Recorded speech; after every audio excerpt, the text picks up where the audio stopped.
নমস্কার বন্ধুরা, garden of ড্রিমসে আপনাদের সকলকে স্বাগত জানাই। বন্ধুরা, প্রত্যেক দিনের মতো আজও একটা নতুন ভিডিও নিয়ে, ইউনিক ভিডিও নিয়ে আপনাদের সামনে উপস্থিত হয়েছি। বন্ধু, আজকে বলবো আপনাদের সবেদা গাছ। সবেদা গাছ কীভাবে ভালো থাকবে, কি করলে ফুল আসবে, কি করলে ফলটা দাঁড়াবে, সেই সম্বন্ধে বলবো। বন্ধু, আপনাদের ছোট বাগানে অনেক সময় বা আপনাদের ছাদে আপনাদের দু একটা সবেদা গাছ থাকে, এবং সেই সবেদা গাছকে কিভাবে আপনারা লালন পালন করবেন, এবং সেই সবেদা গাছের যে বিভিন্ন রোগ, এবং কিভাবে সবেদা গাছকে সুন্দর পরিচর্যা করা যায় এবং ফলটা আসবে, সেই সম্বন্ধে আজকে আপনাদের কিন্তু এই ভিডিওতে খুব সংক্ষিপ্তভাবে আপনাদের কিন্তু আমি বলবো। তা বন্ধুরা, আমি প্রথমেই বলবো, আপনারা যদি নতুন গাছ নিয়ে আসেন, নতুন গাছ এনে যদি আপনারা বসান, সেক্ষেত্রে আগে মাটি তৈরির কথা বলবো, যে মাটিটা কিভাবে তৈরি করতে হবে। বন্ধুরা, প্রথমে বলি যে আপনারা টবে যে টবে দেবেন, আপনারা নিশ্চয়ই আপনাদের ছোট বাগানে, তার মানে আপনাদের ছাদে কিংবা কোনো বড় টবে আপনারা দেবেন। প্রথমে বন্ধু, যদি গাছ ছোট থাকে তাহলে কিন্তু আপনারা ছোট টবে লাগাবেন। মানে সবেদা গাছ বলেই যে প্রথমেই বড় টবে লাগিয়ে দেবেন তা কিন্তু করবেন না। আপনারা কি করবেন, দেখুন বন্ধুরা, এই যে গাছের গোড়াটা দেখেছেন অনেকটা মোটা, এই গাছের গোড়াটা অনেকটা মোটা, তাই এখানে কিন্তু বড় প্যাকেট দেওয়া হয়েছে। যেহেতু যেহেতু নার্সারিতে কিন্তু সবই মোটামুটি প্যাকেট ইউজ করি। প্যাকেটটা করলে কী হয় বন্ধুরা, প্যাকেটটা করলে আমাদের পক্ষে ভালো হয়। এবং আপনারা যদি বাড়িতে করেন, সেক্ষেত্রে আপনারা কি করবেন না, সেক্ষেত্রে আপনারা কিন্তু টব ইউজ করবেন। এবার দেখুন বন্ধুরা, এই গাছের গোড়াটা অনেকটা মোটা, তাই জন্য কিন্তু আমরা এই বড় প্যাকেট দিয়েছি। যদি গাছটা ছোট হতো তাহলে কিন্তু আমরা ছোট প্যাকেট দিতাম। আর দেখেছেন, প্যাকেট ভর্তি করে কিন্তু মাটিটা আমরা দিইনি। প্রত্যেকটা গাছেই দেখুন প্যাকেট কিন্তু ভর্তি করে মাটি দেওয়া হয়নি, মানে প্যাকেট থেকে অনেকটা কিন্তু খালি রয়েছে। তাহলে আপনারা কি করবেন বন্ধুরা, প্রথমে এমনি নর্মাল দোআঁশ মাটি, আপনারা গোবর সার, নিমখোল দিয়ে আপনারা কিন্তু মাটিটা তৈরি করে আপনারা কিন্তু এই এতটা ফাঁকা রেখে কিন্তু গাছটাকে প্রথমে বসিয়ে দেবেন। বসিয়ে দেওয়ার পর 15-20 দিন বাদে বন্ধুরা, আস্তে আস্তে গাছের গোড়াটা যখন লেগে যাবে, তখন এমনি যখন গাছটা লাগাবেন তখন অল্প করে কিন্তু প্রত্যেক দিন জল দিতে থাকবেন বন্ধুরা। এইবার কি করবেন, যখন আস্তে আস্তে দেখলেন যে গাছের গোড়াটা যখন লেগে আসলো, তখন বন্ধুরা এইবার আপনাদের বিভিন্ন রকম সার ইউজ করতে হবে। যে আপনারা যদি মনে করেন যে আমি জৈবর দিকে যাব, মানে জৈবিক সার ইউজ করব, সেক্ষেত্রে কিন্তু আপনারা জৈবিক সার ইউজ করতে পারেন। আর যদি মনে করেন যে না, আমরা রাসায়নিক সার ইউজ করব, সেক্ষেত্রে আপনারা রাসায়নিক সারও ইউজ করতে পারেন।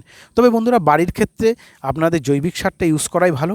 আমি প্রথমেই বলবো বন্ধুরা, যে সারই আপনারা ইউজ করেন না কেন, তাতে দেখবেন যে যাতে কি হবে, যাতে পটাশিয়াম আছে, নাইট্রোজেন আছে, ফসফরাস আছে, সেই সমস্ত সার আপনারা ইউজ করবেন। তাহলে এইগুলো কোথায় আপনারা কিভাবে পাবেন বন্ধুরা? এমনি রাসায়নিক সার যদি আপনারা বাজারে কেনেন, সেক্ষেত্রে তো বিভিন্ন রকম সার আছে। সেই সার আপনারা সারের দোকানে গিয়ে বললেই হবে যে আমি মানে সবেদা গাছে দেবো, সেই সম্বন্ধে একটু বলবেন যে আমরা এই পটাশিয়াম বা নাইট্রোজিয়াম থাকবে, সেই সব সার আমাদের দেওয়ার জন্যে ওরা কিন্তু সেটা বুঝে দিয়ে দেবে।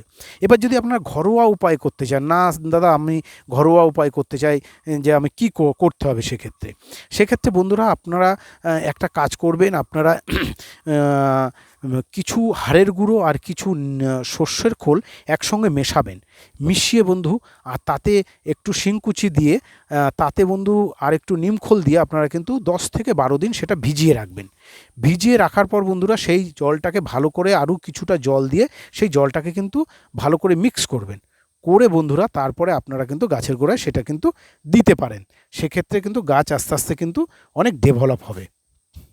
এবার বন্ধুরা বলবো যে দেখুন, এই যে সবেদা গাছে দেখুন, এই যে পাতা যে এরকম সবুজ হয়ে, মানে এই যে পুড়ে যায়, বা এই আগার দিকে যে কালো কালো হয়ে যায়, এরকম যে পাতা পড়ে যায়, সেক্ষেত্রে আপনারা কি ইউজ করবেন?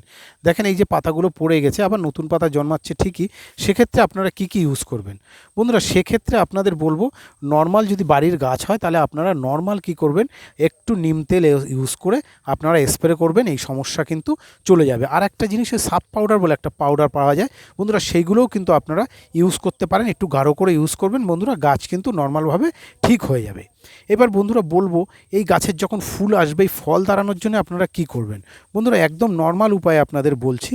আপনারা কি করবেন, অ্যাম্বিশন বলে একটা তেল আছে, অ্যাম্বিশন বলে, সেই অ্যাম্বিশন আপনারা 1 লিটার জলে 4-5 ফোঁটা দিয়ে আপনারা কিন্তু ইউজ করলে বন্ধুরা, গাছের ফল কিন্তু অটোমেটিক্যালি দাঁড়িয়ে যাবে, আর কিন্তু কিচ্ছু আপনাদের ইউজ করতে হবে না।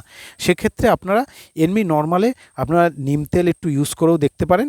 আর এমনি নর্মাল একটু অ্যাম্বিশন ইউজ করে দেবেন বন্ধুরা। এই যে ফুল দেখছেন, এই ফুলের যে বিভিন্ন রকম যে ফাঙ্গিসাইড বা বিভিন্ন রকম রোগ হয় সেইগুলোর থেকে এই যে অ্যাম্বিশন যেটা আছে সেইটা কিন্তু ফলকে দাঁড় করিয়ে দেবে এবং সেক্ষেত্রে ফলটা কিন্তু আপনাদের দাঁড়িয়ে যাবে বন্ধুরা। আর মাটি মাঝে মাঝে মাটিটাকে এরকম আগলা করে দেবেন, দিয়ে 15-20 দিন অন্তর বন্ধুরা যেটা বললাম ওই তেলটা এই যে আর আপনাদের সর্ষার খোল, নিম খোল আর শিংকুচি এটা জলে ভিজিয়ে রেখে 15-20 দিন বাদে বাদে আপনারা কিন্তু অল্প পরিমাণে দিতে পারেন।